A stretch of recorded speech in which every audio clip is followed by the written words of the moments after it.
Hello children, in the chapter Sound of Standard 10, here I am with an important concept of audible sound and what are the different frequencies of sound and also the concept of echo used in some instruments.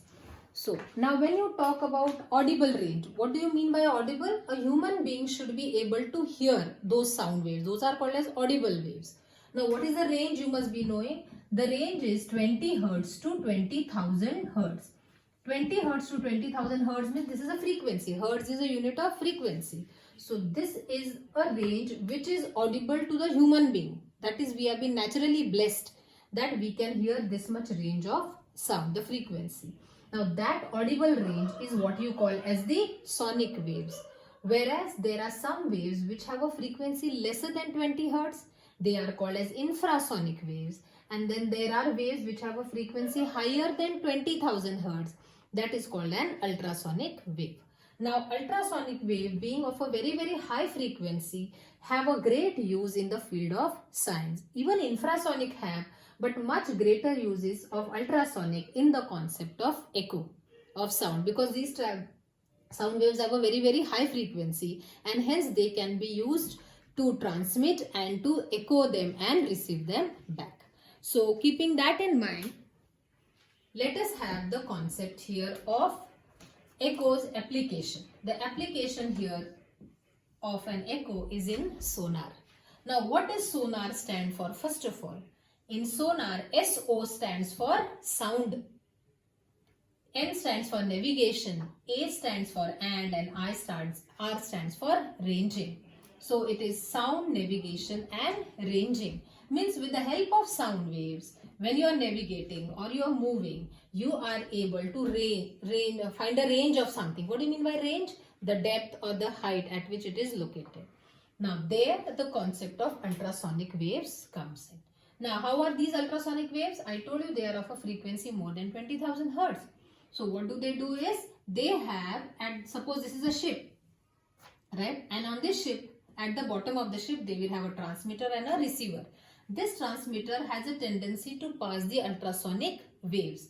Now ultrasonic waves will travel like this, and you know they are of a very high frequency and they pass undeviated also through the medium. So they will not get mixed up with the medium. So it is easier for them to concentrate at in one path only. And as soon as they strike the ocean bed, what is this ocean bed? We want to find how deep is that ocean.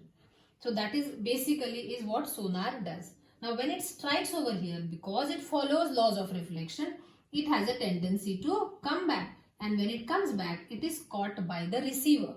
So there is a transmitter and there is a receiver, and the concept is that of an echo, reflection of sound, because obviously this distance is much more than 17 meter, because we are talking about the depth of an ocean bed. Again, concept I told you last time. Which formula do we use if it is an echo sound? V is equal to 2D by T. Why D? Because this is the distance and this is twice the distance. Now when you talk about velocity, I told you in my last video, velocity of sound in water will be 1450 meter per second. Much higher, because the particles of water are closer to each other compared to air. So if I take the velocity as 1450, and then you have to find the distance, so it will be 2D, and the time period what you take over here. Suppose now what do is they start sending the waves from here, and they have a timer with them, right? The wave started from here, so they start the stopwatch or the timer, and when they receive, the receiver receives is maybe there is a signal it receives, and they stop the stopwatch. So that time is recorded. Velocity, you know, that is a basic concept. Velocity is 1450 meter per second. Suppose time what you recorded is, say, suppose 2.4 seconds. That is what they recorded. Correct? So it will be, how much will you get? 1450 into 2.4 and divided by 2. That becomes the distance. Distance means which? The depth. And after calculations of this, you will get 1450 into this will be 1.2. And if you multiply it furthermore, the answer comes 1740 meter. What does it mean? You just knew the velocity of sound in water. You just could record the time and you are able to find the depth of the ocean bed. So great use of echo in sonar. Similarly, as sonar, there is something called as radar also.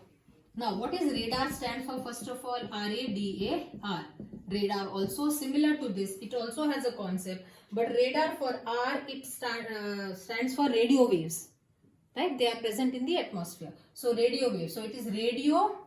RA both stands for radio. Detection and ranging. But this is basically, children, used mostly in the enemy planes.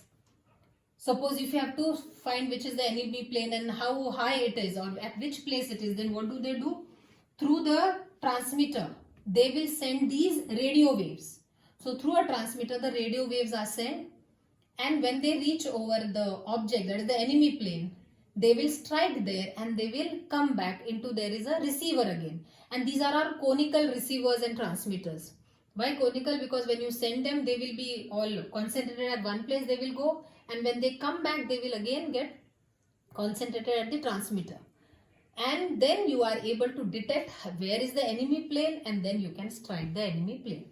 So basically the concept is sonar and radar is nothing but echo of the sound. Now a small sum based on echo, which I am going to take. Right. Now I will be solving the sum over here, though the question is over here. So for your clarity, I will read the sum. Question says, an enemy plane as it is at a distance of 300 km. So children, distance is 300 km from a radar. So I gave you an example of an enemy plane. So it is at this distance they are saying. In how much time the radar will be able to detect the plane? How much time does it? Now in the other case, the earlier case when I explained sonar, we found the distance. Here distance is given. They are telling you the find the time. In how much time the radar will be able to detect the plane? Take the velocity of radio waves as. Now children, radio waves are nothing but light waves. They are present in light. That's why the velocity is so very high. So velocity in this case is 3 into 10 to the power 8 meter per second. What you need to find is the time factor. Again, it's an echo sum. You should be able to quickly know because the word radar has come over here. It has to be an echo sum. So which formula do you use? V is equal to 2D by T. The distance has to be taken twice. Velocity you know, distance you know, time you have to find, but problem is distance is in kilometer. Kilometer is not a SI unit. You have to convert it into SI unit, which is meter. So how much will it be? 300, and I will have to multiply it by 1000. Right? So into 1000 will give you so many meter, because 1 kilometer will be 1000 meter. So 1, 2, 3, 4, 5, 5, 3 into 10 to the power 5 meter. Hope that is clear. Make it short. Don't write so many zeros. Right? 3 as it is, and there are 5 zeros over 10. Now let us come here, because velocity is also in terms of this exponential form. Right. Now we want time, so I will make T as a subject. T is equal to 2D upon V. Now, what do? T is equal to 2D. D is how much? This. So 2 into 3 into 10 to the power 5. 2D. D. And upon time was given, velocity was given 3 into 10 to the power 8. See children, by making it in this form helps you for cancellations also. 3 and 3 will get cancelled. And it will be 2 into, follow laws of exponents.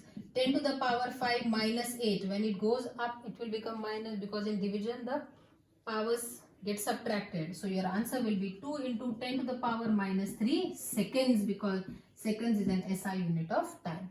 And hence, in how much time the radar will be able to detect the plane? It will be able to detect the plane in just 2 into 10 to the power minus 3 seconds.